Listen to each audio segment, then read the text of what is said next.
So apparently, Shane McMahon is going to AEW. At least that's what wrestling YouTube has you thinking. They have been breaking this story all day, all year, or whatever, however long it's been going for, because this has been coming out since, I believe, Shane McMahon passed Sasha Banks in an airport, and there was another one he passed in an airport and said, imagine if I walked out on Dynamite. And at that time, Tony Khan hadn't met Shane McMahon.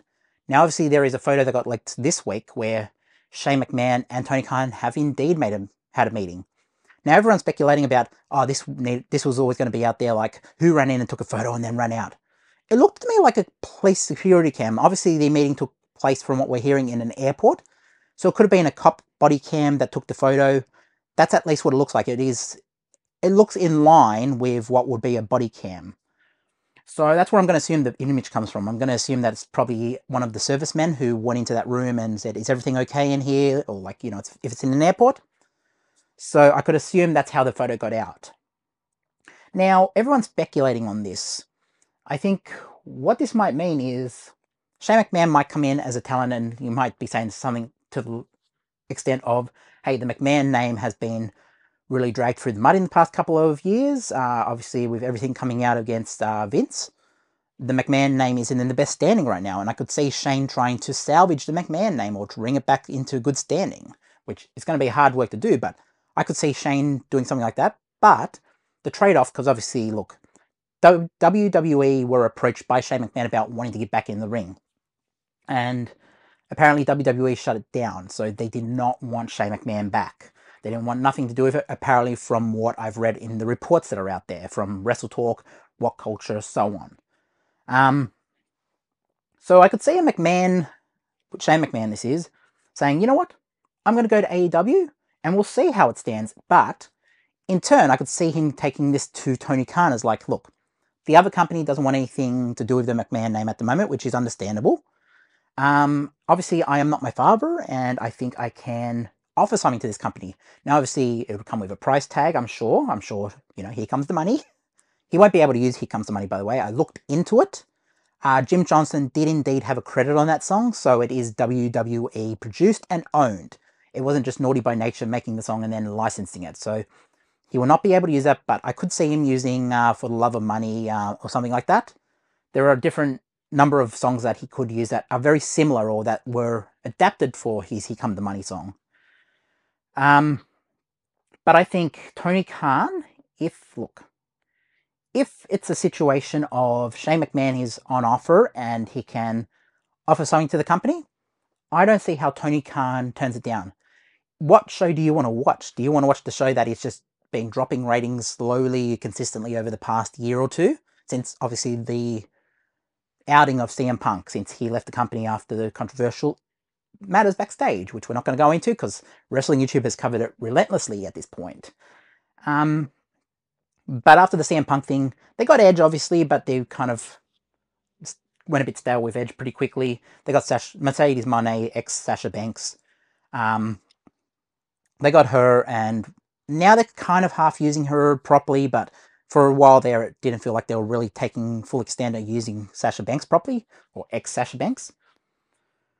But now, if they were to get Shane, look, I don't see Tony Khan giving Shane creative control. What I see happening is Shane could say, look, if you give me a chance to at least oversee my own storyline, and obviously you will approve it, but I will be able to offer you some valuable insight into the company, how wrestling works, how wrestling does this and that, and also, what if I was to give you an ear, not that you can do it publicly, like, look, what if Shane was coming to him saying, look, obviously Vince McMahon doesn't have a great standing in the wrestling world at the moment. He's still got a wrestling knowledge. So what I could essentially do is make the connection there. You could not rely on Vince, but like, you could run things to Vince or through me as a proxy and maybe get some advice on how a wrestling company like could grow over time. Vince has been there, done it. And obviously Shane's been there, done it as well. So I think both of them offer valuable insight.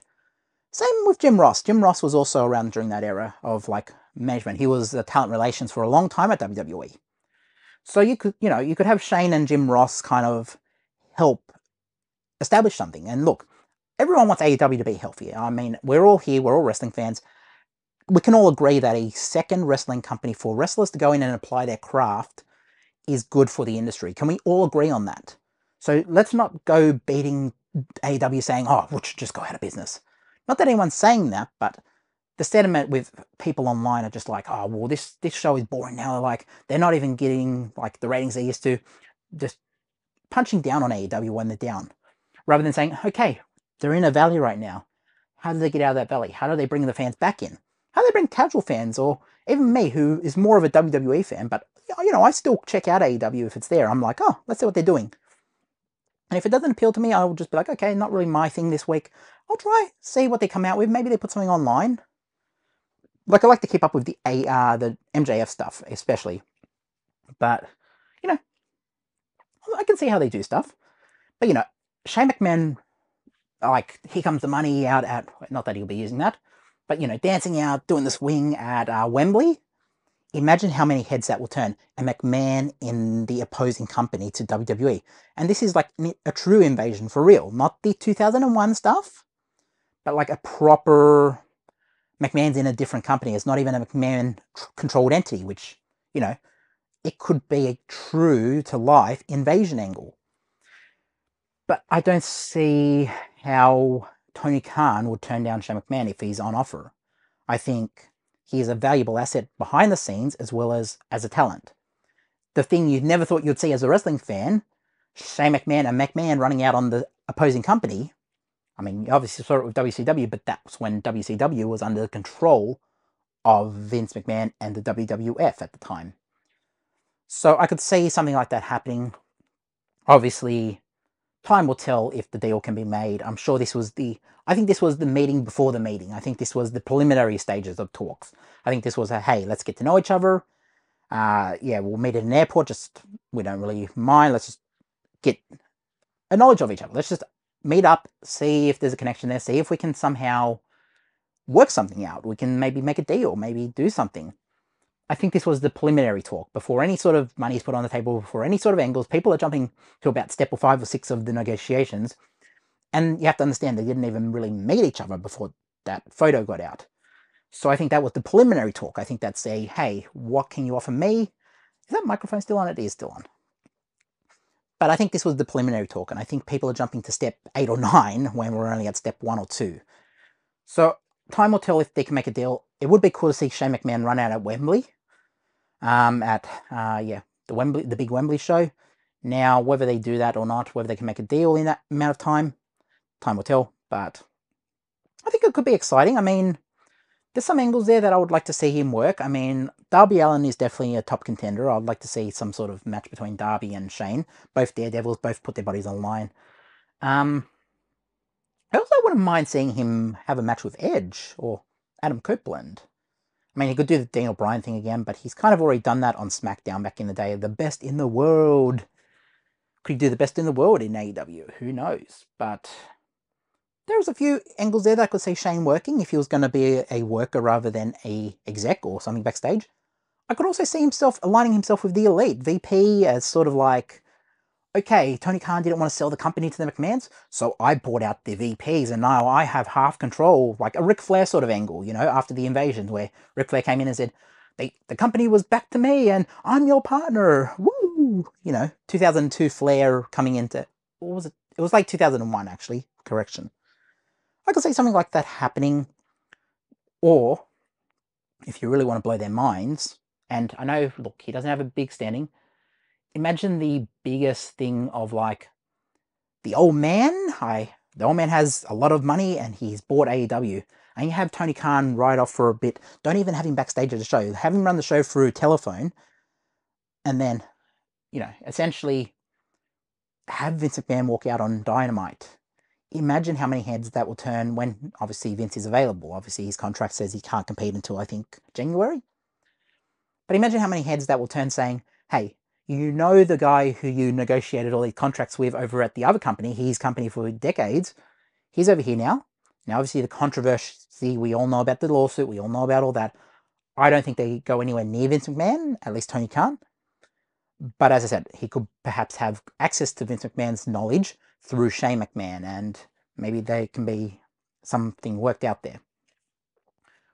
We're just speculating. We're fans on the internet. We are not insiders. We're not Bully Ray. We're not. I'm not. I was going to say Russo. I'm not Russo. I'm not Dave Meltzer.